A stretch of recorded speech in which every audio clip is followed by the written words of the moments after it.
Our babies are being born with this pollution in their bodies. Women are having miscarriages. Some of them have preemies. All of this because of the pollution.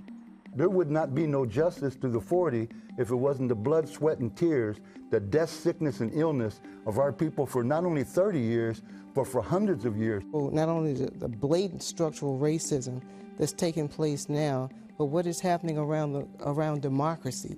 You know, you own your property, but we're going to fast track and make sure we can drill in your backyard. And you have no say on what that means. It's about wealth.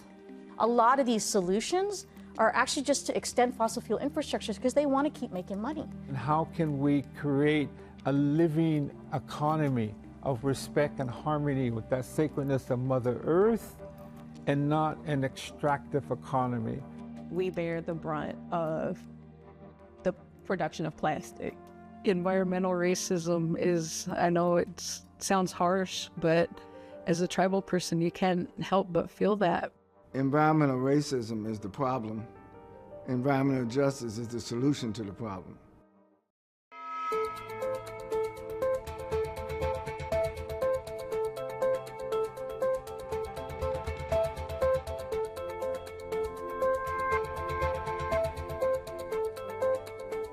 Hello, and welcome to Working Toward Environmental Justice, 30 Years of Federal Focus. I'm Carolyn Sawyer. Thanks for being with us.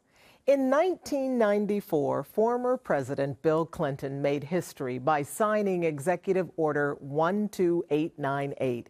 This landmark document directed federal agencies to consider environmental justice in all policies, programs, and activities.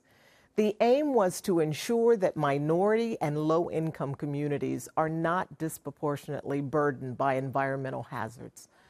30 years later, President Joseph Biden reinforced that measure with Executive Order 14008, breathing new vigor into the environmental justice movement. I'm joined here today by a diverse group of individuals who've dedicated their lives to fighting for environmental justice, to discuss what we've accomplished, what we've learned, and how we need to carry on. We want to jump right in on this conversation. I did the math. Collectively, you all have been out here in the EJ movement over 150 years. Richard, I'm going to take you back to 1991. Okay. And there was a meeting, a summit, and some say this summit actually is what pushed Clinton 4 years later to come up with the first order. Tell us about the summit. Yeah, I really appreciate the question. I think the convening of the first People of Color Summit and where we are today, I think there was several significant things that came out of that, and I think many of us are actually practicing the ethics of what our people did and the decisions that were made at the first People of Color Summit. One of those is that it's not by sheer accident that communities of color and Native Indigenous communities are being targeted for everything that others, in many cases, don't want in their communities. Now, we're just going to be real with each other here. Some of the stuff that we've seen, some of the things that have been talked about would not be permitted to happen in other communities. Let's just be really real about that.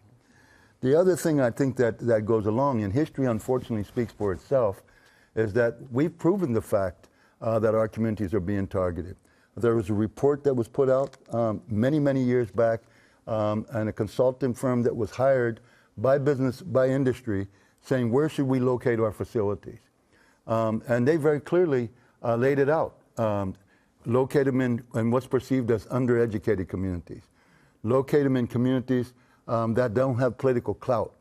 Locate them in communities that are Catholic. When you look at the state of New Mexico and see what the Catholic population is, then very clearly they laid out that. The other significance is that when we came together, we realized it wasn't just us. It wasn't just my community in Albuquerque, New Mexico. And so we made significant decisions at the first People of Color Summit as people of color, as Native Indigenous, as Latinos, as Asian Pacific Islanders, and African Americans, that we would go back to our communities and continue to assist in the building of very powerful grassroots organizations. That we had to do this together. None of us were going to be able to do it by ourselves.